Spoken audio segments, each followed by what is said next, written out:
Hi guys, good evening and welcome back once again to The Edward. I'm your host Eddie, and in tonight's video I will be discussing not the latest but second to latest episode of House of the Dragon, which is episode 6. This episode dropped about 2 weeks ago, I believe.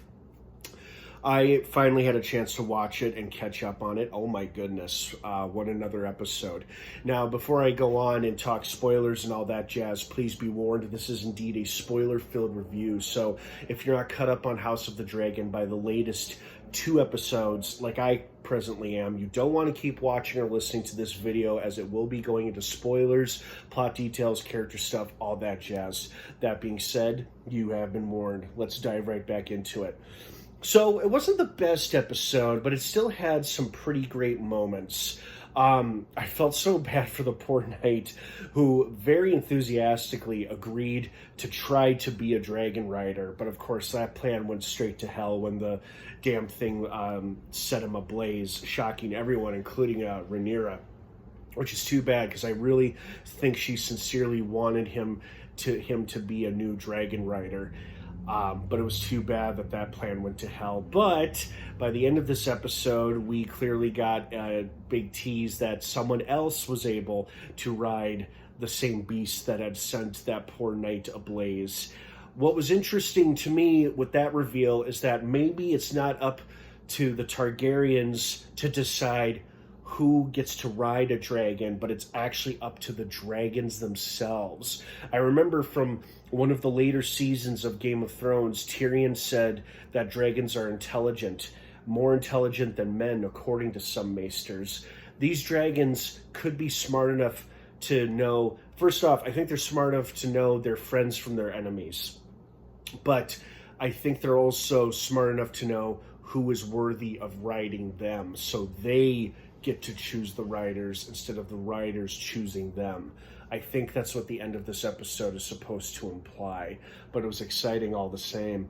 I'm also starting to think, referring back to Game of Thrones, that Littlefinger might have been right about something. I've been rewatching bits and pieces of Game of Thrones lately, and there's one scene in the earlier season when Tyrion is playing a game of cat and mouse, and he offers Harrenhal to Littlefinger, and Harrenhal is all like, well, Harrenhal is cursed. I'm starting to think there might be some truth to that because of all the hallucinations and all the shit that Daemon keeps seeing and how it seems to be sending him down a slippery slope into madness. So I'm just like, Jesus, is Harrenhal really cursed or what? You know, and then he tries to leave, and of course that doesn't work. And then Alice convinces him to stay, and, you know, she offers to be like his advisor or counselor or something like that. And then we saw a new form of war in this episode. Not one fought by dragons or by soldiers on some field or in the forest, but a war of psychological warfare.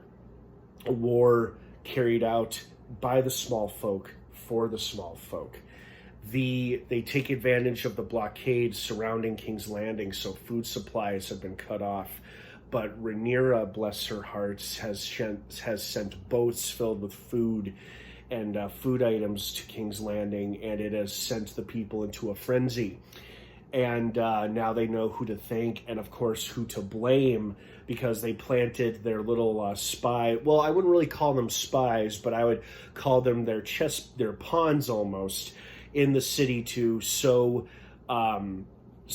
plant seeds of dissent and resentment amongst the common folk by loudly blaming the Hightowers, the Greens, for the lack of food in the city. And then Rhaenyra conveniently sweeps in to save the day by sending boats of food to the shores of King's Landing. I thought, very smart, very smart. We're seeing this war fought on a new front, you know, by the people, for the people. So I thought that was pretty cool. That was a fun little twist to the war, rather than having some action-packed sequence, which is always fun, don't get me wrong, but we see the battle being fought differently by the people for the people, because it's her new advisor and possible new lover, the girl Masira, who said, well, there's other ways we can go about this. Send people to sow plant seeds of dissent, send ships of food to the people of King's Landing, get them on your side and get them to gradually turn against the Greens and the Hightowers. So they've planted the seeds. Now, will they grow into a big, beautiful flower of a takeover? We'll see. But this episode was also reminiscent of another Game of Thrones episode when, and I'm going way back now, when Sansa was still a prisoner of the Lannisters, and they're walking the streets of King's Landing, and the people start throwing shit at Joffrey and his family, and Tyrion is amongst them. And thankfully, Tyrion gets everybody to safety. But it was also because of a food shortage back then. And so now this riot occurred also due to food shortage, and the people angrily taking it out on the nearest authority figures, which was, the Queen Regent and her daughter-in-law. So thankfully they both escaped relatively unharmed, but not so much for the guy who got his arm cut off by the Kingsguard there. Ouch. But a pretty good episode. Oh, I also really enjoyed the fact, before I finish, I also really enjoyed the small council scene where Clubfoot there, Larys, was trying to get Aemond to, he was very much strongly hinting at Aemond that he should become the next Hand of the King, but then Aemond is like, do you think I'm an idiot? It's like, no, send for my grandpa. You know what? He may have been dismissed, but he was a good Hand of the King. Let's get Otto Hightower back in here. And of course, Larys is like, yes, your grace. Oh, I thought that was funny as hell. So Aemond can see right through this manipulator, and I think he trusts him to a certain extent, but he doesn't fully trust him for obvious reasons. But good episode. Not every episode is going to be like a rager or nothing like that. Sometimes you have to have these softer, quieter episodes in order to get to the really juicy, packed episodes that leave you with your jaws dropped to the floor. So I hope you guys enjoyed this episode as much as I did. What did you think of it? Did you like it? Did you love it? Were you expecting more, expecting less? Let me know what your thoughts are down below in the comments section. Have a wonderful rest of your night. I will be uploading my review for the latest and newest episode of House of the Dragon shortly tonight after I get this video uploaded. So thank you for bearing with me. Have a great rest of your night. And of course, until next time, may the Force be with you.